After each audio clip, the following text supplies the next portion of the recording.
정부가 내년도 의대 모집 인원을 원점으로 되돌리겠다는 뜻을 밝혔지만 의대생 단체는 여전히 싸늘한 반응입니다. 어떻게 해야 되는지 권상희 시사문화평론가와 함께 자세히 살펴보도록 하겠습니다. 지금 내가 잘못 들은 거 아니야 이렇게 반응하는 시청자분들도 계실 텐데 의대 중원이 이제 3,000명에서 2,000명 늘어가지고 5,000명이 됐단 말이죠. 네. 근데 정부가 갑자기 3,000명으로 다시 돌렸습니다. 이게 백기를 든 건지 뭔지. 일단은 교육부가 이달 말까지 의대생 전원 복귀를 전제 조건으로 내걸었습니다. 2026학년도 의대 모집 인원을 증원 전인 이 3,000명대죠. 3,058명으로 동결하기로 했는데 예. 의대 공백 사태를 끝낼 수 있을지는 현재로서는 불투명해 보입니다. 전원 복귀하지 않을 경우에 내년도 의대 모집 인원 다시 2,000명이 는 5,058명으로 조정하겠다는 교육부 발표가 있었는데 이 발표를 의료계 일부에서 협박으로 받아들이고 있습니다. 게다가 학생들이 돌아온다고 하더라도 지금 병원의 문제가 남아있죠. 예. 왜냐하면 의대생들이 돌아오는 건 의대의 문제지만 지금 사직 전공의들까지 병원으로 돌아올지는 여전히 미지수인 상황입니다. 그렇기 때문에 의료 현장에서의 인력난은 계속될 가능성 배제할 수가 없는 거죠. 사실 1년 동안 지난 한 해 동안 지금 의료 공백을 메우는 데만 혈세가 3조 3천억 원가량 쓰였습니다. 네. 그러다 보니까 이런 상황에서 교육부가 실익이 적은 일에 무리한 흥정을 의대에 한 것이 아니냐 이런 지적까지 나오고 있습니다. 예, 약간 복잡한 얘기들도 많고 주고받은 왜냐하면 의대 학교도 마찬가지고 교육부도 마찬가지고 주고받은 협상이 있었잖아요. 그러니까 올해는 5,000명으로 지금 실제로 입학한 건 4,000 지금 567명인데 네. 내년에는 3,000명으로 다시 돌리기는 하는데 네. 조건부로 돌리겠다는 말인지. 그러니까 3월까지 의대생들이 전원 복귀를 하게 된다면 2026학년도는 3,058명이다. 하지만 전원 복귀를 하지 않을 경우에는 2,000명이 증원된 5,058명이다가 지금 교육부의 입장입니다. 그렇다면 이제 일단은 물꼬를 좀 틀려면 조건부로 이제 3,000명으로 갔으니까 의대생이 이제 복귀를 해야지 3,000명으로 갈 수 있다는 거잖아요. 안 그렇죠. 그러면 늘리겠다는 거잖아요, 그냥. 그렇죠. 예. 그렇기 때문에 지금 의대생들이 학교로 다 돌아올지가 미지수인 겁니다. 왜냐하면 조건부 자체가 불쾌하다라는 거죠. 의대생들 사이에서 나오고 있는 목소리를 좀 말씀을 드리면 일방적인 의대생들을 증원하겠다라는 것을 일방적으로 추진했기 때문에 이 자체만으로도 상당히 상처가 컸다라고 이야기를 하고 있습니다. 예. 그런데 지금 교육부가 내놓은 안 자체가 조건부이기 때문에 수용하기 어렵다라는 목소리도 나오고 있고요. 그리고 복귀한다 하더라도 문제가 다 해결될 것 같다 보이지 않는다라는 의견도 있습니다. 왜냐하면 1, 2년 뒤에 정부가 또다시 이 의대 증원과 관련된 카드를 꺼내들고 나올지 모른다는 거죠. 그러니까 의대생들 사이에서는 정부의 불신이 상당히 크다고 볼 수 있는 거고요. 지금 실제로 개강이 이미 된 상황이잖아요. 그래서요? 그런데 전국 40개 의과대학 이사학번 이상의 재학생 휴학률이 무려 96.5%에 달하고 있습니다. 현재 의대 학장들이 적극적으로 나서서 학생들을 설득하고 있는 상황이에요. 예. 이달 말까지 수업에 복귀하지 않은 의대생들에 대해서는 재적 조치까지 시사하고 나섰습니다. 의대가 재적 카드를 꺼내든 것 이번이 처음 있는 일이라고 알려졌는데요. 일단 의대생들의 선택지를 좀 볼 필요가 있어요. 선택지가 많지는 않습니다.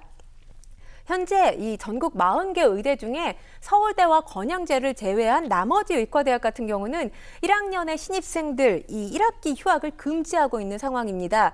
게다가 이 정부는 미복학, 미등록에 따른 이 재적이라든지 수업에 불참할 경우에 유급 등 학칙 등도 엄격하게 적용한다는 방침을 세워놓고 있습니다. 예. 실제로 지난해 신입 의대생 3,111명 가운데 이 153명이 유급됐고요. 311명이 재적됐습니다.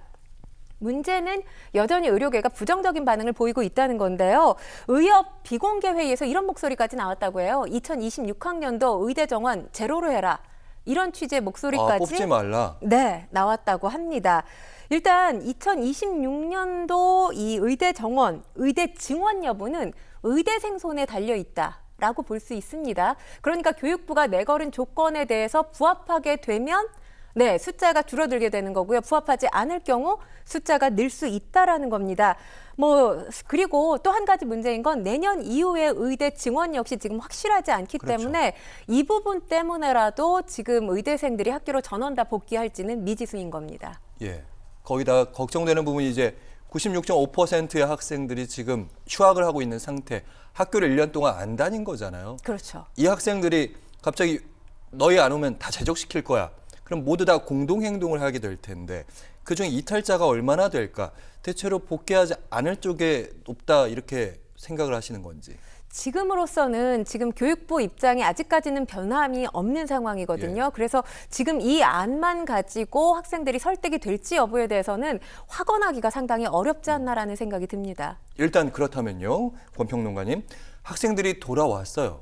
지금 1학년으로 그럼 다녀야 되는 학생들이 그런 1년 동안 안 다녔으니까 지난해 지금 2학년들이 1년을 학교 안 다닌 거잖아요. 같이 수업 받아야 되는데 한 둘 다 합쳐보니까 7,500명인데 이 학생들을 의대 수업 실습이 가능합니까? 어떻습니까? 지금 정부가 의대 수업 정상화를 위해서 4가지 모델, 4가지 시나리오를 제안을 했습니다. 네. 제가 하나하나 설명을 해드리겠습니다. 먼저 첫 번째 모델 같은 경우는 2, 4학번, 2, 5학번 동일 교육과정을 운영한 후에 동시에 졸업하는 안이고요. 그리고 두 번째 모델의 경우는 지난 한 해 전체를 휴학했거나 유급당한 2, 4학번이 기존 4학기로 구성된 의예과 과정을 3학기 동안 빠르게 이수를 합니다. 그리고 흔히 본과로 불리는 것이 이제 의예과를 마치게 되면 의학과로 넘어가게 되잖아요. 의학과에 들어가서 2, 5학번보다 한 학기 빨리 졸업하는 안이 두 번째 모델로 제시되고 있고요. 세 번째 모델 같은 경우는 1학년 1학기를 이수하고 1년 휴학한 2, 4학번들이 있습니다. 이달 1학년 2학기로 바로 복학해서 자녀 학기를 이수하고 그리고 나서 2, 5학번보다 한 학기 먼저 졸업하는 안입니다. 실제로는 1학년 1학기 이 수업을 듣지 않았어도 학칙 등의 이유 때문에 유급되지 않은 2, 4학번이 대상이 되는 건데 이 미수강 수업은 재수강이나 계절 학기로 보충한다 이런 안이고요. 네 번째 모델입니다. 이 예과 2년과 본과 1년, 2, 4학번, 2학번이 동일하게 수강을 합니다. 그런데 좀 다른 것은 2, 4학번의 경우 본과 2년부터 총 6학기 수업을 한 학기 줄어서 이 5학기에 끝내는 방식입니다. 통상 이 본과 마지막 학기 같은 경우는 의대생들이 국시를 준비하기 때문에 자율 수업으로 진행된다는 점을 고려한 모델이 바로 네 번째 모델인데 중요한 건 지금 의협 내에서는 이 모델 4가지 모두 다 부정적으로 바라보고 있습니다. 지금 제시된 내용만으로는 교육이 불가능하다라는 의견인 건데요. 결국에는 언젠가 이 임상 수업이라든지 병원 실습을 해야 되는데 과연 학교에 지금 이런 시스템들이 마련돼 있느냐에 대한 물음표가 하나 있는 것이고요. 또 하나는 지금 이제 정부가 내놓은 이 4가지의 모델이 의대생들이 학교에 다니고 있는 동안 졸업하기 전까지의 모델인 거잖아요. 졸업 이후에 문제가 발생할 수 있다는 거죠. 그러니까 제대로 된 전공의 수련 과정, 이수가 가능하겠느냐라는 것이 지금 의료계의 목소리이기도 합니다.